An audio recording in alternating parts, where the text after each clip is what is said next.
فاروق په دور کې دور خلافت کې چې کله د مبارک امیر المؤمنین د یو سړی د بدلی به بللې ډول به ورسره و باجې به ورسره ولې نو چې کله به هغه ډول باجې ورسره ویل د سره د خلکو ودو ته به ورتوی خوشحالي پروګرامو ته وخت وتو دغه سړی سپینګیری شو په لاس کې طاقت نسه چې ډول ووي په ژبه کې په غاړو کې هغه طاقت نسو پاته چې بدلی سندري وبولي سړی ډیر کمزوری شو خو داسې سوی چې په کور کې هغه غله مله مړی اوبه هر شی سره تمام شو ډیر کمزوری ده اته د کمزوري په حال کې سوچ وکړي د خلکو مجلسونه خو ډیر ور خراب ډول به دی بغاړه کې او باجه به دی بغاړه کې وډلونه دی وهل خپلم ګناګار خلک دیم په ګناه باندې اخته کړیو اوس به د تا انجام بچ شي په زړه زړه کې کور کې مړی نسته غله نسته روان د جنت البقیع ته ولاړ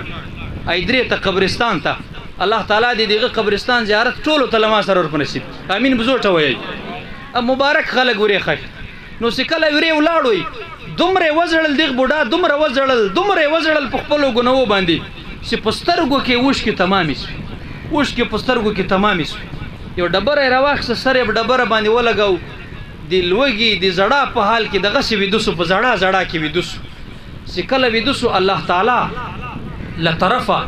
حضرت عمر فاروق ته الهام وسو دی الله نبیانو ته وحی کیږي او اولیاء ته الهام دی الله له طرف الهام ورته وسو اے عمر ورسه جنت البقیع ته ایدری ته ورسه قبرستان ته ورې د ما یو یار پروت ده دغه سن محبت سره سبحان الله وې د ما یو یار پروت ده یا الله سو کم ډیر وګیدا تګیدا د خوراک سامان د شاک سامان لزانه سره یوسه او اے عمر ګوره چې راپورته نه کېدی ویده ده چې په خپله مرضي باندې راپورته شي دا خوراک به دته ورکې خوراک دی وکړي حضرت عمر فاروق درده قربان سم سامان راواخیست له مال غنیمت روان شو چې کله ایدرې ته راغو قبرستان ته دورې ګوري چار طرفه ما سوای د هغه سړي چې ټول عمر یې بدلې بللې ډلونه او باجې به وهل بل سړی نه ویني اته ویل چې الله تعالی له طرفه الهام وي چې د ما یار د ما دوست دغه کې خو د دوستي نشته دا خو ګناګار سړی ده دا خو خطاکار سړی ده بدکردار سړی ده الله خو ول چې ما دوست ده یغه ته دا خوراک ورسوا سړی پیدا نه کوي نو دا خو نس کېدای بیرته واپس را روان چې چند قدم یې واخیستل بیا आवाज ورته وسې عمر چیرته روان هاي چیرته روان یې عمر پروردگار عالم आवाज راته وسوي چې نیک سړی ده دی الله دوست ده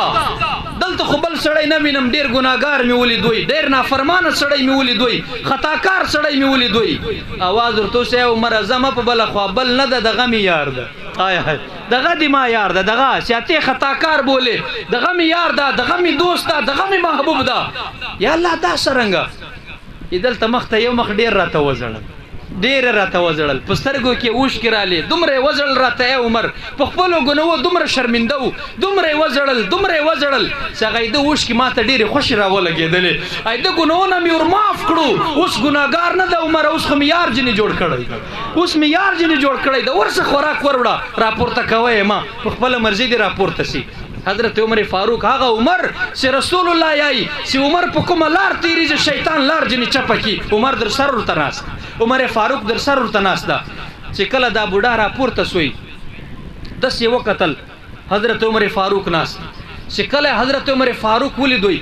د دې بوډا بدن د سپړک واخیستوي اته په زړه برې درته وکي اے عمر قربان دې سم زه خو ډیر پټ درجه وګرځیدل ما ته دلته بشراله اوس خو ډیر کمزور یم د تا سزا نه سم برداشت ولای ما ته د سزا لپاره راغلی سزا را کوي زه د تا درې زه د تا سزا نه سم برداشت ولای یو ډوکې او پستوکې پاتې سوم بوډا سولم ډیر می وزړل زاری ورته کې زاری کې ولاړ سوجنی ویل ټول لډار لوامه سکله ولا ټول حضرت عمر فاروق आवाज ورته کوي بابا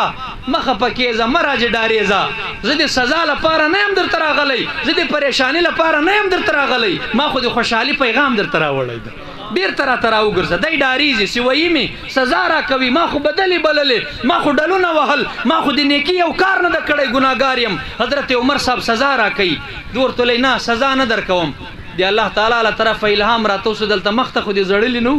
ډیر مې وزړل دومره می وزړل وښ کې می وچې سوې ای مبارک دي سا هغه وښ کې دی الله تعالی په حضور کې قبول سولې الله راته ول عمر ورسا مخته ګناګار وګوره ګناګار مې بوله اوس می یار جن جوړ کړی دا اوس دې ما یار